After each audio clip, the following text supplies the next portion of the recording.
Добро вечер на сите и добре дојавте во една презентација кај што сакам две работи да покажам.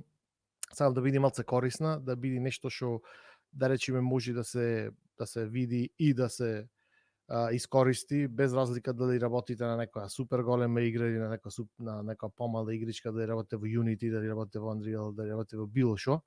Целта вечерова ми е да ви дам малце совет како да правите, како да испланирате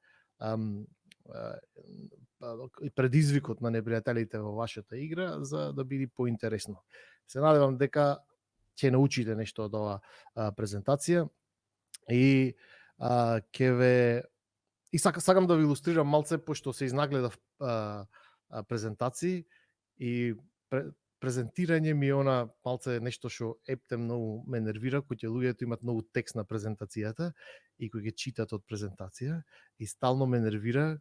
Значи сите знаат да читат. Ако е текстот напишан на твојот слайд, не мора да го читаш. И така ќе се обидам сега јас да ви презентирам нешто со презентација во која што има колку што е можно помалце текст. Океј. Океј, со тоа може да почнеме. Прво, ајде да дефинираме се што е малце вештачка интелигенција. Кој ќе размислуваме за поимот вештачка интелигенција, повеќето од луѓето одма помислуваат на нешто како Commander Data овде на сликата. Ако не знаете кој е, тоа сте многу млади за програмирање вештачка интелигенција. Вратете се на училиште. Значи ова е Commander Data од The Next Generation. Значи кога се мисли за вештачка интелигенција генерално се мисли за нешто што е комплетен пакет. Значи нешто што размислува, што може да се движи, што може да реагира, нешто како најблиското можна верзија до природна интелигенција. Јас тука малце ќе кажам што е реално вештачката интелигенција од смисла на компјутери, computational, да речам, програминг. Пред компјутерите да постојат, се тука имам ставено еден граф во кој што сакам да илустрирам како еволуира концептот за вештачка интелигенција и колку тој фактички широко може да се интерпретира. Пред да има компјутери во кои што би се програмирала некако вештачка интелигенција, имаше вештачка интелигенција. Еве ќе ви кажам еден многу познат пример за фабрика што произведува пасти за заби. И сега таа била цела механизирана фабриката и имале некој проблем каде што една или две во 2000 кутии паста за заби, машината некако прескокнувала и во кутијата не ставала паста за заби. Начинот на кој што бил решен ова не било со компјутер, туку за да можат да утврдат во која кутија има паста за заби, во која нема, поставиле само едно цревце кое што дувало доволно воздух за ако е празна кутијата да може да ја оддува, а ако е потешка затоа што има внатре паста за заби, не можела да ја дувне. И сега тоа во суштина може да се интерпретира како некаков вид на вештачка интелигенција, пошто гледаш тоа што дува некако знае дека ова кутија треба да се отфорли, а другите кутии треба да проложат. Што значи, поентата ми е, не треба да размислуваме на концептот вештачка интелигенција како нешто што е специфично поврзано со компјутер или со програмирање или со не знам, некаква комплицирана машина, туку генерално вештачката интелигенција е начин да се донеси некаква одлука врз основа на некои параметри. Тоа е генерално и дефиницијата на нормалната интелигенција. Денес, значи малце прескокнав. Денес кој ќе збораме за вештачка интелигенција во компјутер, мислиме на некаков алгоритам што носи одлука врз база на некои влезни параметри, како што пишува. А во иднината, значи кој ќе мислиме, обичниот човек кој ќе мисли на вештачка интелигенција, најверојатно мисли на тој идеалистичен приказ на вештачката интелигенција. Тоа е некоја машина која што може самостално да интерактира со светот, која што може сама да учи, сама да еволуира и на тој начин да постигне, како се река, максимален ефект на интелигенција делот од вештачката интелигенција. Сега, што е вештачката интелигенција како концепт? Значи, кога видовме дека нема врска, не е нешто што се прави на компјутер, не е нешто што значи нешто што може да се прави со многу прости машини. Генерално една дефиниција за вештачка интелигенција еве ја представена. Значи ако вештачката интелигенција, ако ја поставиш во некаква околина, слично како реалната интелигенција, значи таа мора со помош на некакви сензори, некак начин да ја восприеми околината, таа прима информации преку тие сензори. Најчесто и тоа се камери, не знам, осетливи, како се вика, сензори на притисок или такви работи. Се прима моменталната состојба на околината во вештачката интелигенција, таа ја процесира и фактички генерира аутпут, генерира команди за, тука се напишени актуатори, ама реално тоа значи команди за некакви аутпути, некаков начин вештачката интелигенција да влие на околината. Значи околината преку влезните параметри сензори влијае некако на вештачката интелигенција, која што ги процесира влезовите и генерира излез во фактички влијае на самата околина и се ствара еден принцип на затворена повратна врска. И тоа е во принцип успешно изведена вако успешно изведен ваков систем, можеме да речеме дека има внатре вештачка интелигенција. Јаката работа е дека на ваков принцип функционира и нормалната интелигенција, значи сензорите кои што ние ги имаме, ни се очи, раце, мирис и сите тие работи, а актуаторите ни се, значи пак рацете, нозете, нешто со кое што можеш ти некако да влиеш на околината и да ја измениш. Што е проблемот моментално? Моментално компјутерите се, иако се доволно многу силни, се генерално доста ограничени. Што значи тоа? Немат доволно процесирачки капацитет за да можат да процесираат толку многу информации кои што се потребни за цел тој процес на влезни параметри, вештачка интелигенција, излезни параметри, да се извршва толку многу брзо за да биде тоа континуирано брза симулација која што ќе може реално да постои во реалниот свет, затоа што влезните податоци на сензорите треба да се процесираат, вештачката интелигенција треба да процесира што ќе одлучи да направи и надворешните излезните податоци мора да имат некако да испроцесираат како да се постават, например, рацете, нозете на роботот за да се влијае на околината. Затоа што компјутерите не се доволно брзи во моментов за тоа да го направат, се наоѓаме во ситуација кај што вештачката интелигенција на некое ниво која што не е многу корисна без да биде контролирана од човечка интелигенција. Само овој граф е прикажано една работа што многу луѓе ја предвидуваат, а тоа се вика сингуларитет. Сингуларитетот е како што компјутерите стануваат побрзи, се предпоставува, значи ова е хипотетична предпоставка дека ќе има еден момент во просторот кога што фактички интелигенцијата на вештачката интелигенција ќе се израмни со човековата интелигенција. По капацитет збораме, и по брзина на процесирање, и по колку може да резонира. И тој момент се нарекува сингуларитет. Теоријата е дека откако ќе стигнеме до сингуларитетот, затоа што вештачката интелигенција може бесконечно побрзо да работи отколку човековата интелигенција, може да се фокусира на одредени проблеми многу поспецифично, се предвидува дека таа експоненцијално тогаш ќе порасне, додека човечката интелигенција, да речеме, ќе си продолжи по некоја блага нагорна патека. И тоа е фактички ситуацијата за која што многу луѓе во сегашноста, познати научници и јавни лица, предупредуваат.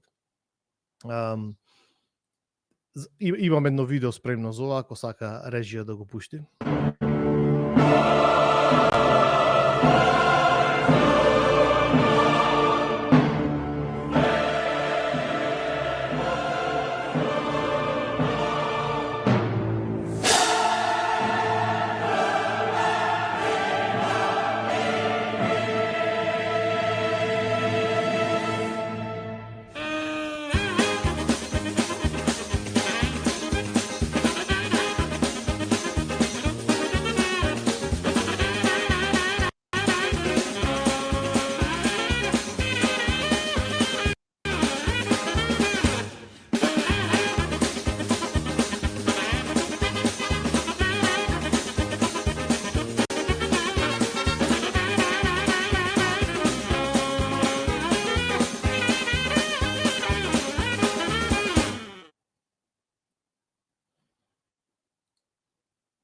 Значи, како што гледаме, безбедни сме уште некоја година.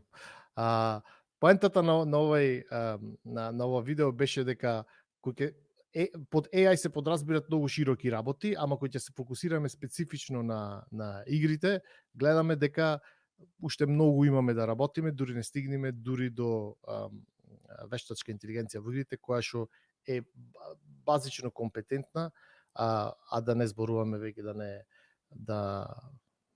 не надвладае или не знам што друго. Окей. Сега, значи, вештачката интелигенција има специфични предности и слабости. Значи, вештачка интелигенција е одлична кога треба да се реши нешто што програмерот може да го многу лесно да го дефинира фактички како проблем. Значи, може да го добро да го замисли доменот на проблеми кои што треба да се решат. Еден добар пример за тоа е препознавање на лица, facial recognition. Значи, тоа е многу специфична задача која што треба да се исполни и е многу добро дефинирано што значи тоа да се препознае лице добро или лошо и што значи да е подобро препознаено и што значи да е полошо препознаено. Значи, кој ќе може така доменот на проблемот кој ќе може толку специфично и лесно да се дефинира, вештачката интелигенција е многу добра за решавање на такви работи и може да се многу успешно да се користи. Затоа што тоа е компјутер. Значи, компјутерот нема проблем репетитивно да тренира на нека работа која што нормален човек ќе му биде досадна или ќе треба многу време да изгуби. Вештачката интелигенција е одлична за такви работи. Сега, слабости на вештачката интелигенција е за кои ќе треба да се решават мултиваријантни проблеми. Мултиваријантни проблеми се проблеми кои што немат многу лесно дефиниран домен. Немат 1, 2, 3, 5 варијабли или 20, немат конечен број на варијабли. И да речеме најчесто имаат варијабли кои што не се очигледни. И тоа ние да речеме кога програмер работи со мултиваријантен проблем, тој фактички рачуна дека дел од тој процес е некако случаен и неконтролибилен. Тоа значи само дека има тој некои варијабли кои што не се веднаш видливи и не се димензионираат лесно. И тоа се сликата е, како се вика, од Хамлет. Значи, многу тешко вештачката интелигенција ќе одговори на прашањето to be or not to be. Значи, на такви екзистенцијални прашања. И затоа мислам дека тоа е една од најдобрите аргументи против најавите дека, не знам, AI ќе направи ова, AI ќе направи она. Вештачката интелигенција која што во овој момент се девелопира и се работи на неа, е вештачка интелигенција со многу специфична намена. Во доменот на general purpose вештачка интелигенција или како што го викаме мултиваријантни проблеми, има многу малце успех, има доста работа во тој простор, ама до сега има доста мал успех. Сега, за специфично за кој ќе гледаме за игри. А најспецифично AAA игрите, тие се мултиваријантен проблем, да се разбереме, не се тие прости. Овде мислам дека е битно да кажам дека целта на AI-то во една игра не е да го порази играчот. Затоа што ако беше тоа целта на едно AI, на вештачката интелигенција во играта, тоа што многу лесно може да се направи. Секој програмер може да испрограмира најјаката вештачка интелигенција на светот, со тоа што ќе ја напиши main player kill и ќе спонираш, ќе умриш и супер, те победи најјаката вештачка интелигенција на светот. Значи не е тоа целта на вештачката интелигенција во игрите, туку целта е да му створат ситуација, контекст на играчот во кој што тој реално ќе си помини. Значи целта на AI, зато насловот на оваа презентација е AI не ги да те отепа, затоа што на вистина не се трудат тие да те отепат. Тие се трудат да глумат дека те отепат, доволно интересно и доволно убедливо за ти да се излажиш и да речеме да се заиграш во целата работа и да си поминиш убаво. И тоа кога се работи на вештачка интелигенција специфично за игри, најважно е тоа да се запамти. Не ти е целта да го поразиш овој играчот, целта ти е да ги направиш доволно интересни непријателите за на играчот да му биде интересно да се конфронтира со нив. И тоа е тука прикажано. Значи многу лесно може да го надвладаме играчот во играта.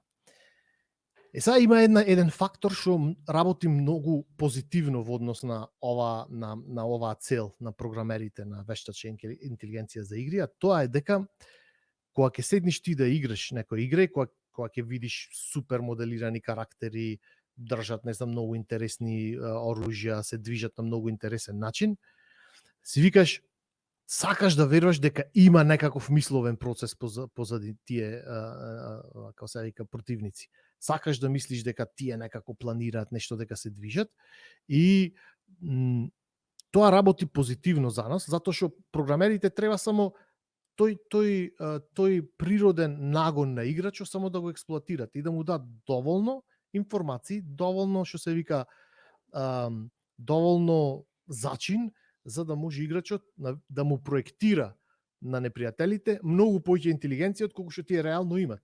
Затоа што како што пишува нити можеме нити знаеме да симулираме реален војник ние како што би се однесувал реален војник. Нити имаме процесорска моќ тоа да го правиме. И самото тоа дека играчот го толкува однесувањето на непријателите во играта повеликодушно, ни дава шанса да создадеме илузија на интелигенција, а не симулација која што е и тешка и фактички невозможна. Сега како да го направиме сега тоа? Има неколку чекори кои што сега ќе поминам по сите чекори, како да се креира еден систем во кој што ќе може да се направи илузија на интелигенција која што активен играч ќе може некако да ја прими и да помисли дека е 100 пати подобра него што таа реално е. Првата работа што треба да се направи, јас го викам еманципација на непријателите. Значи, многу често во видеоигри кои ќе се игра, имаме ситуација кај што непријателите се стојат на едно место, значи не изгледаат дека ги имаат истите способности што ги има играчот. Например, имаш игри во кои што играчот може да прави, да се качва по згради, салта да прави со две пушки да пука безгрешно, а непријателите генерално само стојат како идиоти и пукат. Значи, во таква ситуација не може да се креира да речеме илузија на интелигенција кај непријателите, затоа што постои очигледен дисбаланс во способностите на играчо версус способностите на непријателите.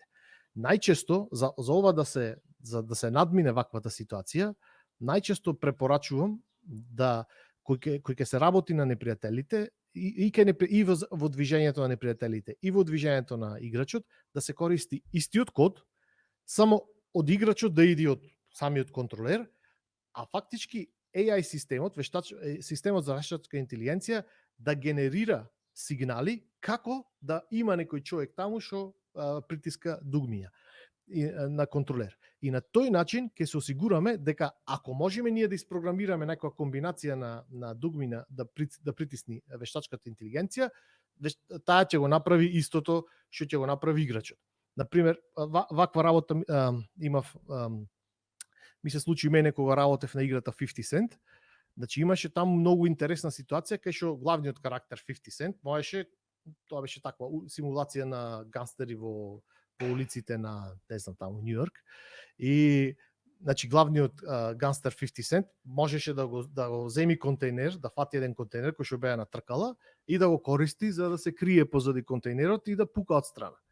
И сега, значи тоа го ставаше, да речем, играчот во некоја позиција кај што тој може да прави некои работи што AI-то не може да го направи.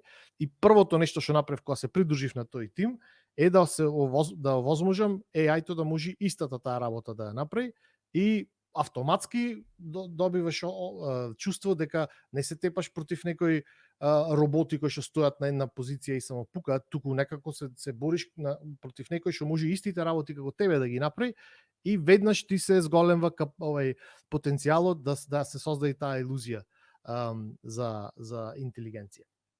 Значи, тоа кога ќе речеме еманципација на непријателите, тоа сакам да кажам. Значи, мора тие да бидат на исто рамниште со играчот, само да бидат контролирани од програма, а не од реален човек што притиска на контролер.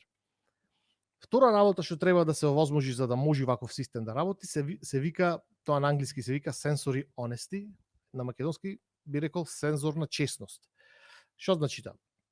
Значи дека кој ќе се прави модел на светот кој што го перцепира вештачката интелигенција, карактерите од вештачката интелигенција, програмерите многу често му е полесно да не се малтретират со некаква симулација на гледање, симулација на слушање, симулација на допир, туку најлесно му е да речат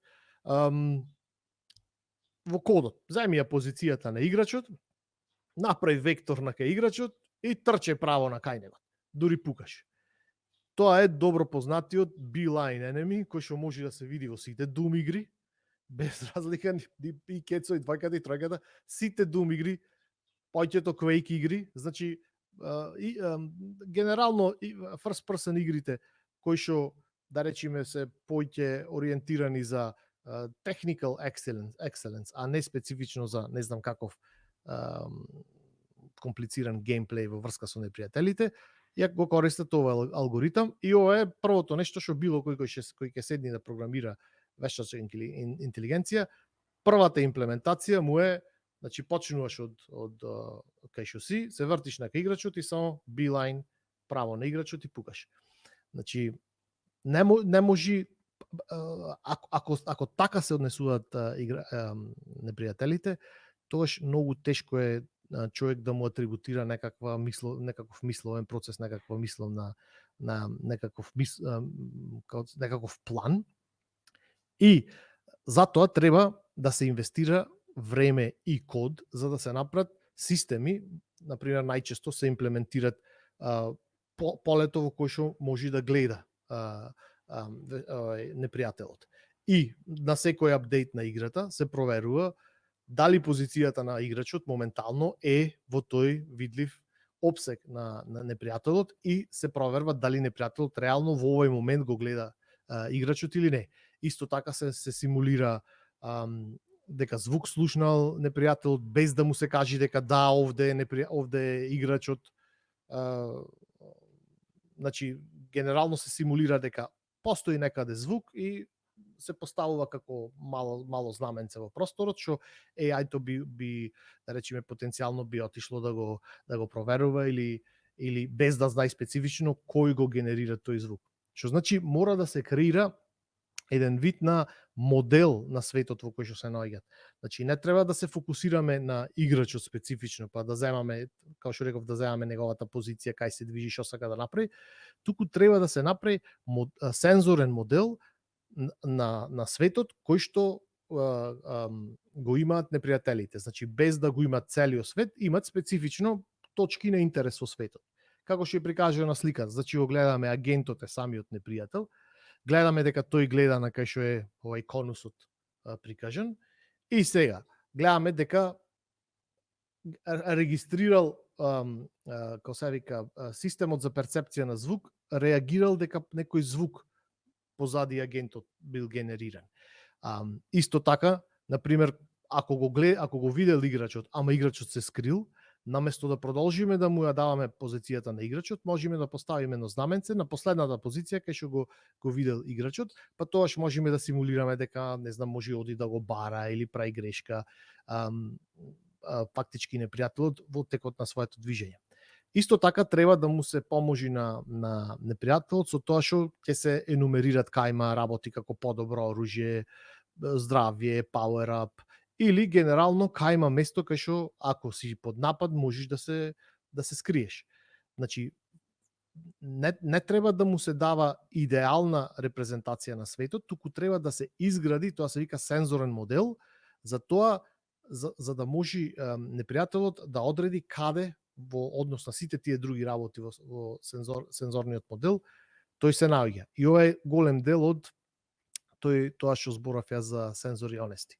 Значи, вака направен агент ќе може да сгреши, ќе може да тргне на погрешна страна, ќе може да му одземеш вниманието со да речеме со генерирање некој звук, со експлозија, со било со некоја работа која не си генерално ти играчот во твојата моментална позиција.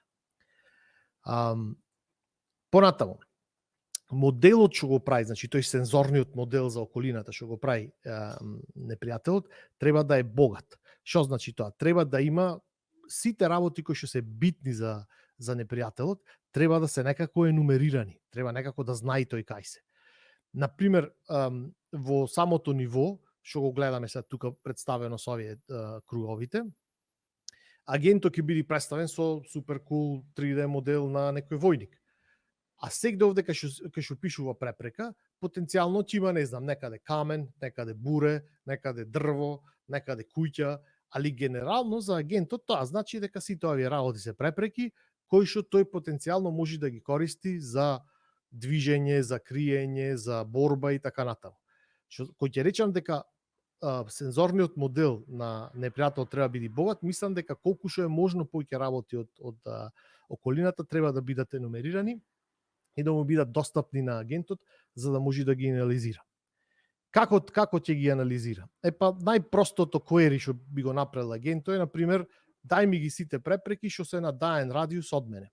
И сега тука го гледаме радиусот колкав е и ги гледаме дека во овој радиус агентот детектирал дека има 3 препреки. И сега може да направиме ние некој алгоритам кај што според некоја законитост ќе одбериме некој од тие препреките да се придвижиме према нив, да речеме во борба за да се скриеме позади нив, или, например, ако патролира агенто, да се придвижиме према нешто интересно во светот. Пошто, кога ќе ставиш нормален човек да патролира, тој не оди без везе да срља наоколу, туку најчесто човек што да речеме му било речено седи тука и стражари, се доближува до некои интересни работи што има, не знам, куќа, камен, буре, значи некако е свесен за својата околина. Што значи тоа богатиот сензорен модел е корисен и во комбат, кога ќе е во борба непријателот и кога е генерално кога се движи наоколу.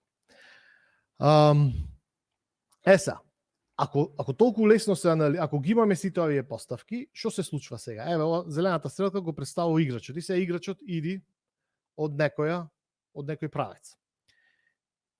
Ако имам сензорен модел и ги имам сите тие податоци за кои што зборав досега, агентот може да побара кои се препреките околу мене, да одбери препреката што е најблиска до него кон играчот и фактички да се придвижи во позиција каде што ќе се постави позади препреката.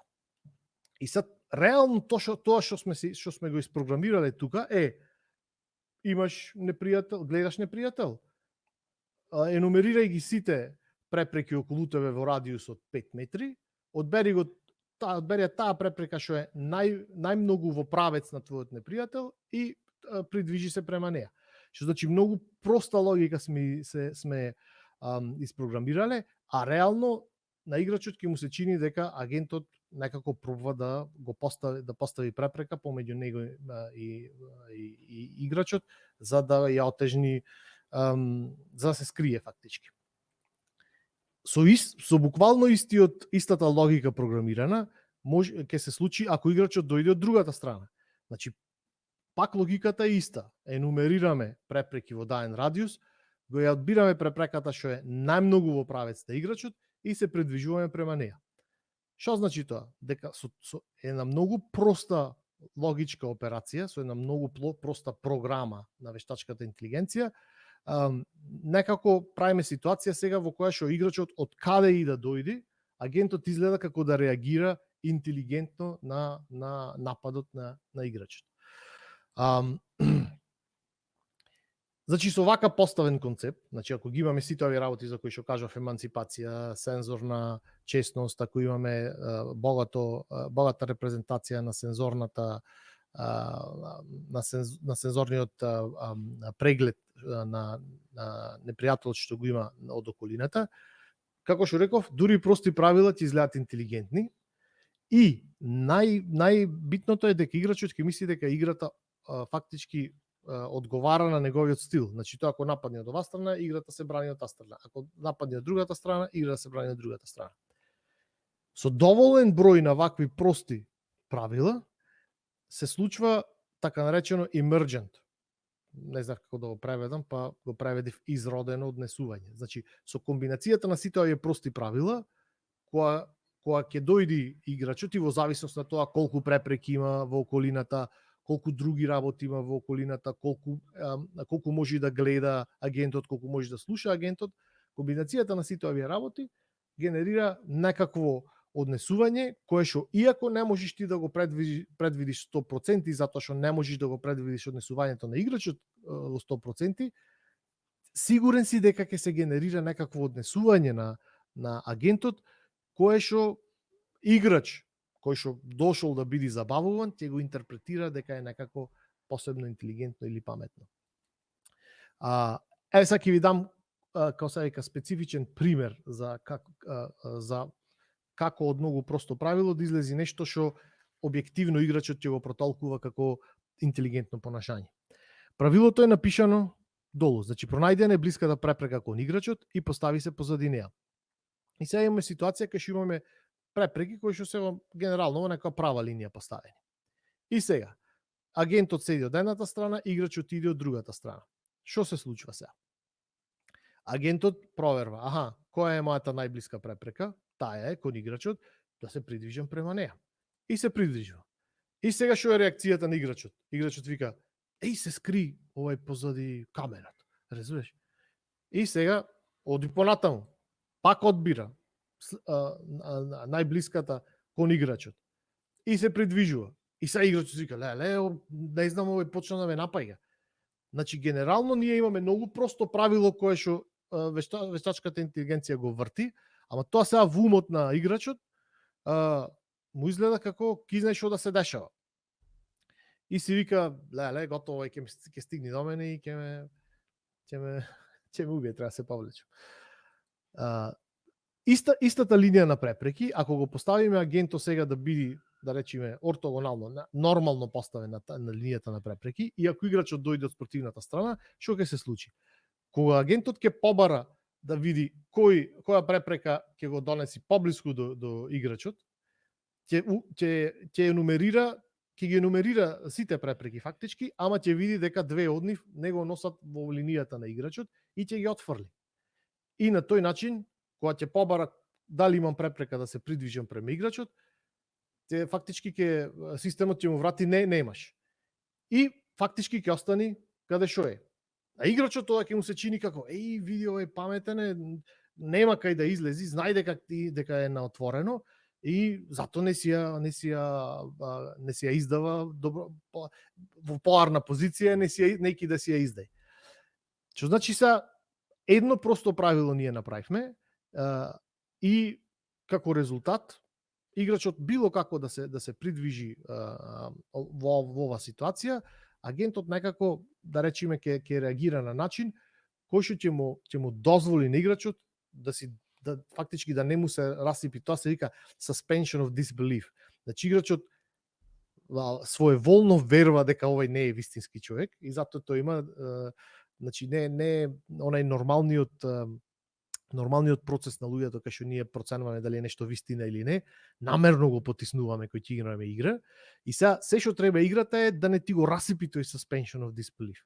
Значи ако почни непријателот да оди во дрвото, да заглавува, речи го да оди фактички без да знае дека треба да го заобиколи дрвото, одма се руши таа suspension of disbelief. И значи буквално вака работеа непријателите во Far Cry. Значи ова сега што ви го опишав во проста верзија, тоа беше програмирањето на AI-то во Far Cry и на времето, а бога ми и до ден денес, непријателите што се човечките непријатели во Far Cry се едни од најтешките непријатели за да се бориш против нив, токму заради ова, затоа што тие изгледат, значи имаше еден чието правило беше најди препрека кон непријателот, кон играчот, и тој фактички одеше по препрека кон играчот. Друг тип на непријател имаше најди препрека што е лево или десно, латерално се вика тоа, од играчот и тој изгледаше како да те заокружува. И сега ти кој ќе поставиш двајца такви, едниот трга на кај тебе, другиот почнува да те заокружува и ти сега си правиш филм. Леле, овие се координираа, овој му рече ти оди од оваа страна, јас ќе одам право и значи готово си направи филм. Тоа е поентата на целото ова предавање, да се каже дека ако му се дај толку малце на човек, ќе си направи тој самиот додатно ќе си направи приказна и ќе убаво ќе си помини што е целта на целата работа. Заклучок од сите од ова што го зборавме е дека значи треба да запамтиме кога ќе програмираме вештачка интелигенција за игри, дека целта не е да се победи играчот. Значи туку целта е да му се направи ситуација во која што тој ќе се забавува. Другото нешто што треба да се запамти дека непријателите не треба да ги имат способностите на божества, не треба магично да знаат кај е играчот, туку треба да имат ограничени способности, да можат да направат грешка.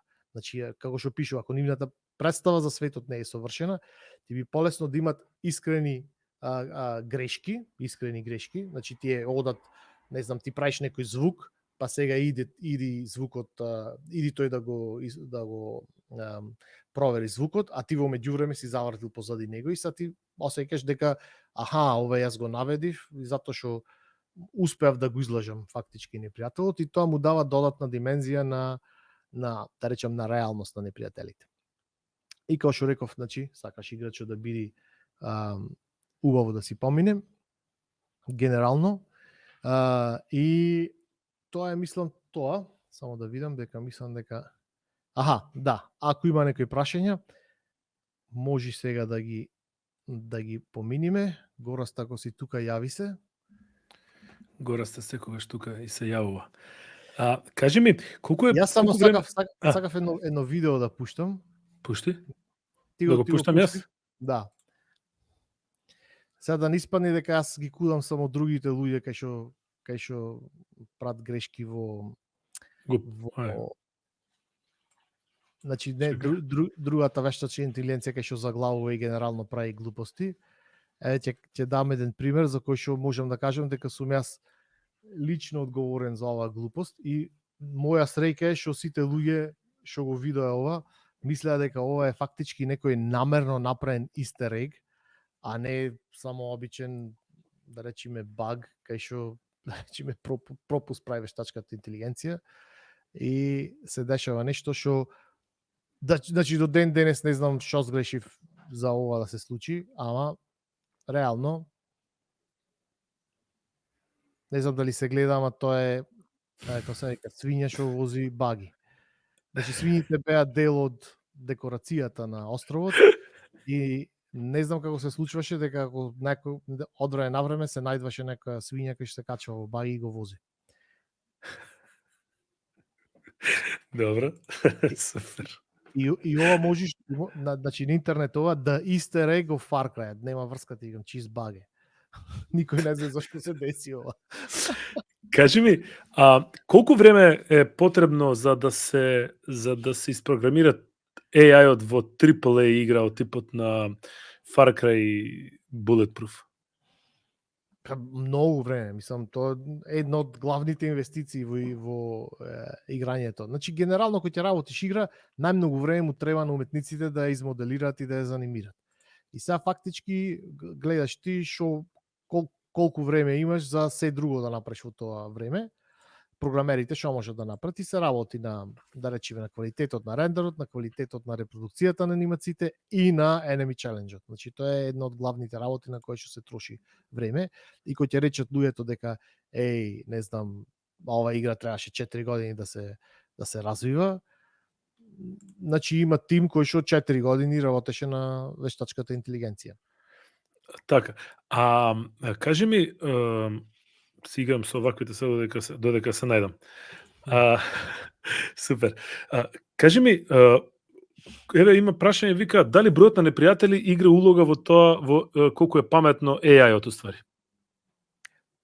Не, мислам има некои игри кои што, например, имаше една игра што се викаше Serious Sam.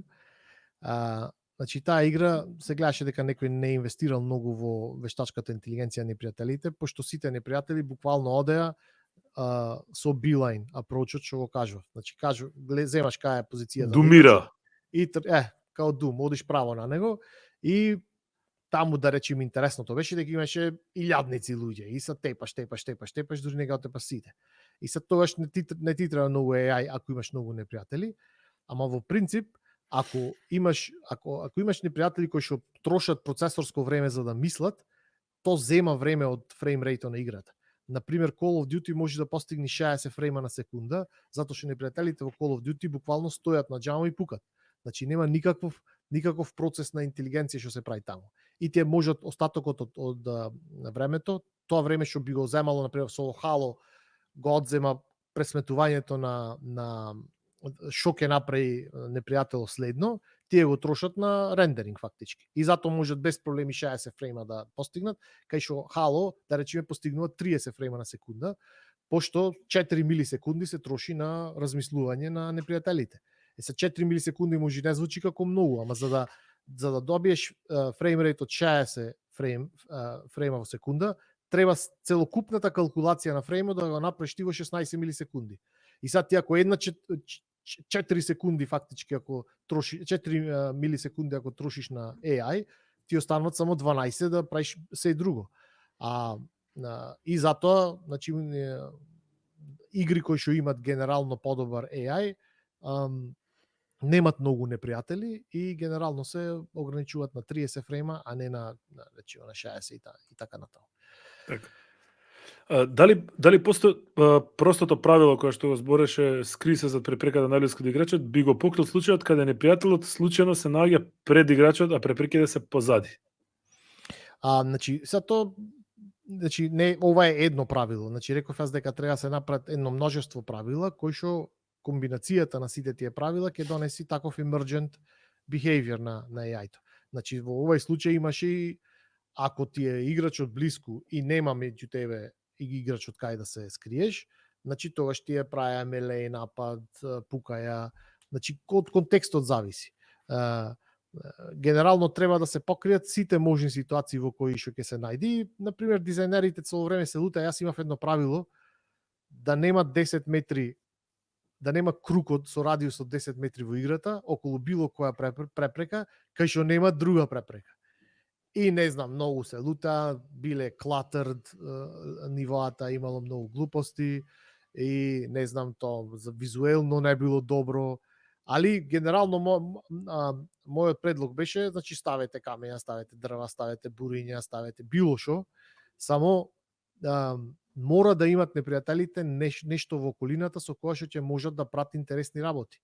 И најчесто му велев ако те ставам јас во една празна хала, на средина на празна хала и застанам со пиштол пред тебе, што е паметното што можеш да го направиш ти во таква ситуација? Значи не можеш ништо, само ќе застанеш и ќе пукаш. Нема ништо друго што би можел да направиш. За да може нешто интересно да се случи, мора да имаме некаков маркап, нешто во околината да има, каде што, да речеме, AI-то ќе одлучи нешто да направи со тоа. И значи за одговорот беше за различни контексти се поставуваат различни правила и реално немаше многу, мислам некои 20 на правила беа се на се. Како е но се одлука кога има две или повеќе акции за кои не е инстантно познато што би бил резултатот? AI не знае што е резултатот генерално за ништо. Значи тој може да тргне да се крие, али ти јаби го, може да го оттепаш дури не стигни дури да се скрие. Или тој може да тргне да те тепа, а што знам и успат, не знам што се случи, нешто да експлодира, да не да оттепа. Генерално кој ќе имаш поќе избори, значи ние правиме приоритизирачка шема и има приоритет. Например, ако гледаш играч и тој е многу блиску до тебе, не се занимавај со криење, земи пукај. Значи најверојатно ќе бидеш многу брзо мртов, значи земи пукај. И ако има на пример кола со големо со потешко наоружање до тебе, а играчот е доволно далеку, тогаш преферирај да се качиш на колата и тоа да го употребуваш. Значи такви некои кога зборав дека треба да се означи околината богато да му се опиши на вештачката интелигенција, тоа значи треба му кажеш овде има многу јака пушка, разбираш, овде има не знам радио за да викнеш помош. И сега кој ќе има таква ситуација, кога ќе се најди под напад на непријателот, тој да речеме фрла мрежа во околината и вика, аха, овде имам да викнам, овде имам како се вика голема пушка. Што да направам? И са ние правиме приоритет. Аха, ако е играчот да речеме подалеку, тркни да побараш помош. И сега во таква ситуација, ако се појавиш и сега кога луѓето го игра тоа, ако е некој по-курнас играч, со криење ќе дојди и ќе му се појави на непријателот блиску. И тој нема да оди да ги викни луѓето, пошто знае дека сега нема време за тоа, ќе биде мртов и да речеме можда ќе оди кон поголемата пушка. А друг некој играч оддалеку ќе почне да пука и тој ќе викни додатни непријатели. И се случва ова е тоа што ви кажувам emergent. Двајца различни непријатели, иако правилата и двајца различни играчи, иако правилата се многу прости, две различни искуства имат за истиот енкаунтер и сега луѓето викат леле, ова некако размислува тој е непријателите, разбираш? Значи видиш вака направи инаку направи. И тоа е мислам целата поента на муабетот. Кои игри би ги препорачал по критериум на добро направен AI? Па, што знам, сега во последно време игрите одат поќе према спектакл, е многу и помалце кон да речеме нешто да речеме многу не инвестират многу во инвестират во количина на AI, а не во квалитетот речеме на индивидуалното AI. Сите AAA игри што се, например, не знам, Red Dead, GTA-те сите, значи тие се генерално немат, никој од нив немат не знам каква вештачка интелигенција, али добро ги прат тие работи што ги кажував дека ја енумерираат добро околината и да речеме имитацијата на живот во таквите игри е многу да речем успешна. Ако не застанеш многу специфично да се загледаш. Да ги загледаш. Да. Нема, мислам дека имаше еден период во гейм девелопментот кај што фокусот беше на предизвикот кој што ти го прават непријателите, а не толку во, да речеме, перформансот на непријателот. Сега е малце шифтирано заради тоа што многу визуелно се подобри игрите, многу се, да речеме, побогати визуелно игри како на пример God of War, кој што се визуелен спектакл, да речеме, или hack and slash генерално ги викат тие игрите. Кај што или како на пример Batman игрите. Значи сега ти кликаш тоа и тоа е некоја синхронизирана борба кај што е интересна и за гледање, разбираш. Малце се оди во таа насока и тоа би рекол. Мислам, не дека е тоа лошо, али генерално не се инвестира, ми се чини толку многу во некаков развиток на AI алгоритми за генерално сите игри користат некоја верзија на State Machine или има нешто се вика Behavior Trees, тоа е системот што го користеше Halo.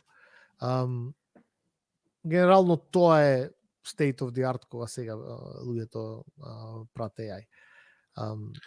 А кажи ми, ова е добро прашање, дали е потешко да се направи добро AI што игра против тебе или што игра со тебе?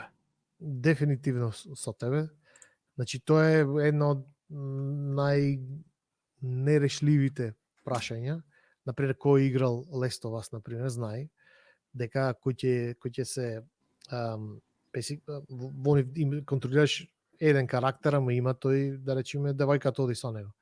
И сега ако загледаш девојката шопре, ќе видиш дека комплетно ќе ти се растури илузијата дека тука нешто напнато се дешава, затоа што таа претрчува преку непријателите, а ти да као нешто се криеш, она се гледа цело време. А таа трча преку него, никој не гледа, не ја разбираш. И значи многу е тешко. Јас си знам и кога што имам работено на игрите, кога требаше се направи cooperative mission, најчесто, да речеме, го заглавуваш во нешто AI-то. Да не може многу слободно да мрда, затоа што многу тешко се контролира.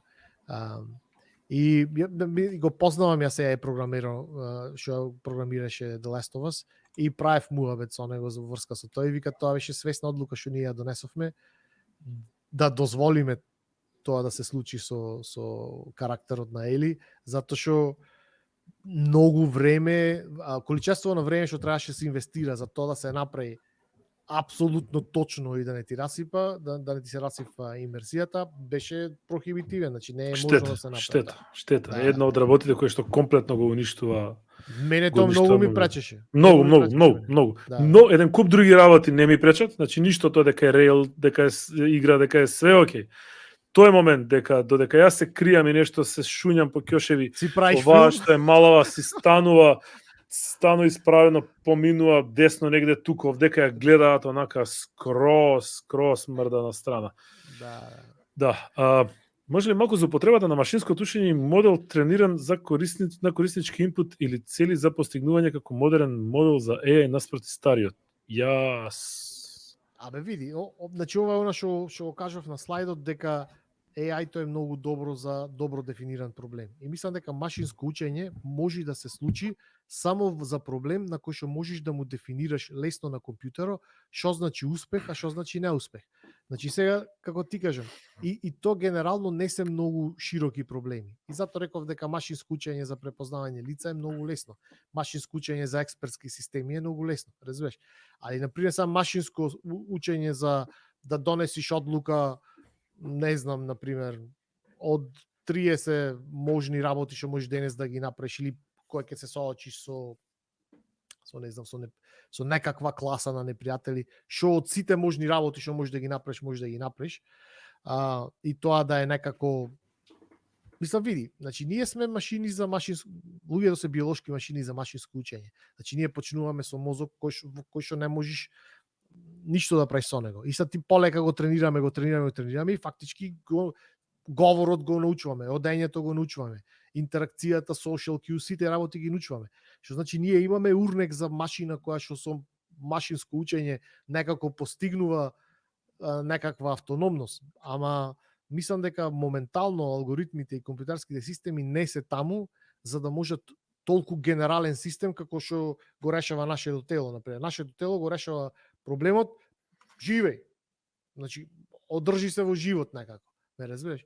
И сад тоа е класична дефиниција на мултивариабилен проблем. Значи тоа е милион работи. Денес можеш ти или да седиш и да не знам, да чекаш риба да фатиш покрај река, може да фатиш, може не. Или може да одиш да пробаш да ловиш нешто, или може да одиш да не знам, да садиш нешто. Значи кој е тој систем кој што машински ќе овозможи некакво учење на таков систем кај што не е точно дефиницијата на успех и неуспех, мислам дека сме многу далеку од тоа и мислам дека овие алармистички муабети од она што ги има впуштено од Илон Маск и од Терминатор 2. Мислам дека се и една работа со преземањето на човечката планета од страна на AI-то, што ќе прави роботска интелигенција со планета направена за луѓе. Skynet. Што ќе прави озбилно? Значи си оди од тука. Овде растат домати, пиперки и вода течи. Што ќе прави роботот со тоа? Кажи ми, зошто му треба? Имаше еден добар коментар дека куќето во Fallout 2 е наменето за помине дека и сите мини нагазни и лазерски. И се разбира нема да умри, затоа што тоа е многу тешко да се падне се одиграш. Вика, дали сте правиле AI за намени надвор од гейминг индустрија? AI во смисла на решаваш некаков проблем на алгоритмичен начин, апсолутно. Значи, буквално, а во смисла на AI нешто што, да речеме, би носело некакви автономни одлуки врз база на некаков алгоритам, не имам работено такви работи надвор од гейминг индустријата. Јас сум, мислам, мене игри ми се интересни. Не можам да ги земам надуша луѓе што, да речеме, летат со авиони или па што, не знам, банкарскиот систем на некој човек надуша да го земам, не можам. Нема умов да спијам навечер. Отидовме сега више на други теми. Јас имам едно прашање. Ајде. Ако имаш уште, прашувај. Па има уште, ама ова гледам доле на Даниел да му гаси коси Neural Network од AAA игри. Значи, Neural Network се pattern matching алгоритам е тој. Значи, не е многу корисен за да донесиш ти, освен ако не се да речеме 3 игри, 3 одлуки што треба да ги донесиш, па сега ти треба да го истренираш во одредена ситуација која од тие 3 одлуки треба да ги донеси. Што значи неуралните мрежи многу во игри не се користат, се користат во pattern recognition, пошто тоа е нешто што тие најубаво прават и колку покомплициран патернот, толку повеќе нодови, толку повеќе тренирање. Например, една од најпознатите use cases за неурални мрежи се facial recognition, значи тоа тренираш неурална мрежа да може лице да препознае и таа ќе препознае. Дали специфично лице, дали нешто е лице или не е лице, се прави со тренирање. Значи има некои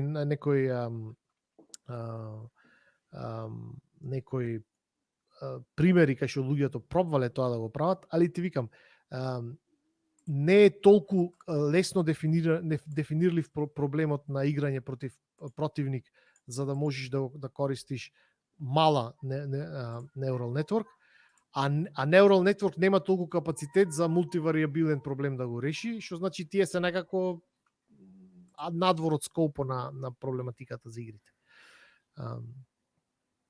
Даниела, можеш ти да после прашање да привршуваме, пошто има многу. Вака, таман поставија и слично прашање. Александар Матевски рече дали подемот на VR игри би ја зголемило потребата од уште понапреден AI, а јас сакав да прашам баш за таа комбинација помеѓу вештачка интелигенција и виртуелна реалност сега и во иднина. Кој е размислувањето на Петар, што би било улогата на вештачката интелигенција и еве со Александар Матевски прашањето може да е добро.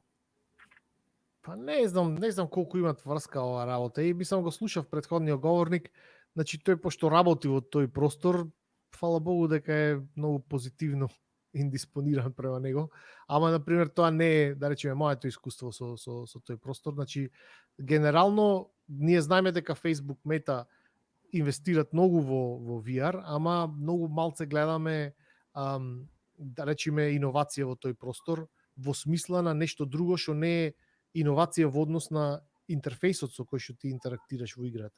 Значи, затоа мислам дека многу некоја врска помеѓу виртуална реалност и вештачка интелигенција, барем јас не гледам некаква. Дали е интересно тоа да се работи? Сигурно. Например, ние работевме еден проект, значи да работевме еден проект што требаше да тренира рудари, например, за безбедносни процедури при работа во рудник. И сад ние имавме еден, да речеме, како надзорник, вештачка интелигенција. Тоа не беше вештачка интелигенција, туку статистичко собирање на податоци за шопрат луѓето, дури ги тренираш. И дури кој ќе ги тестираш, кои грешки ги правиш.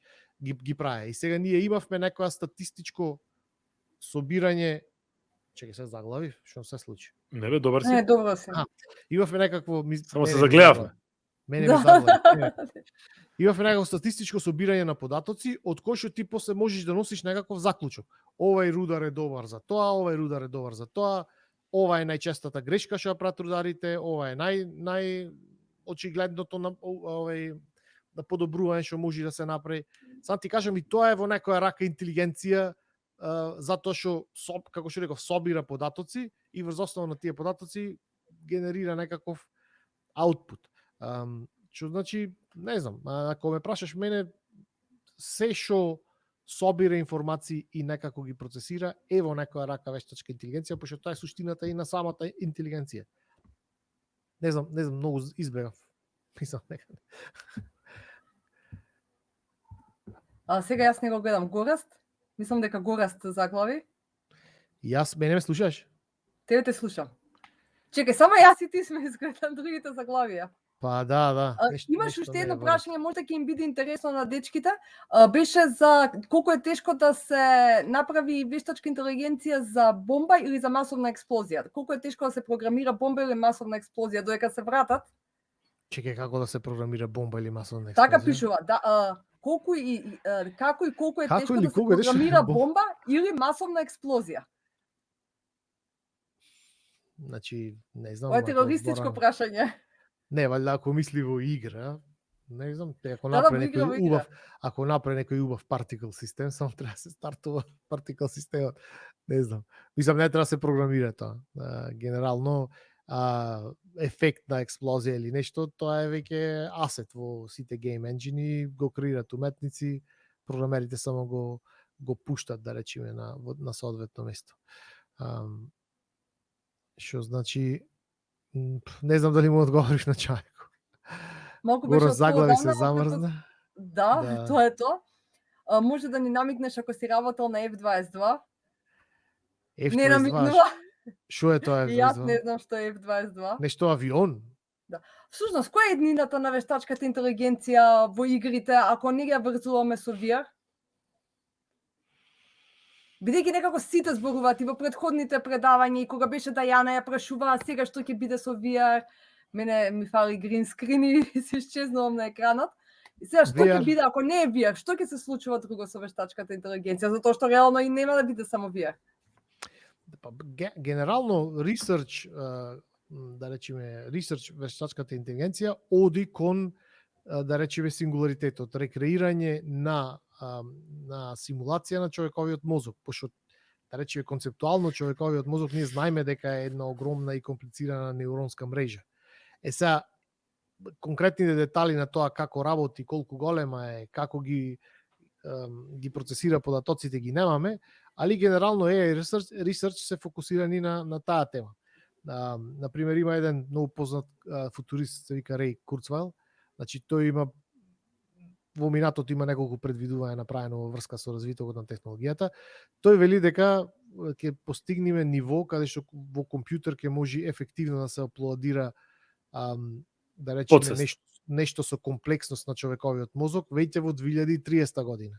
Значи тоа ќе значи дека да речеме ќе можеш ти да си аплодираш фактички снепшот од твојот моментална мозочна конфигурација и потенцијално би можеле да имаме ситуација кај што имаш виртуелен гораст, кој што ако го прашаш би ти одговорил како вистинскиот гораст.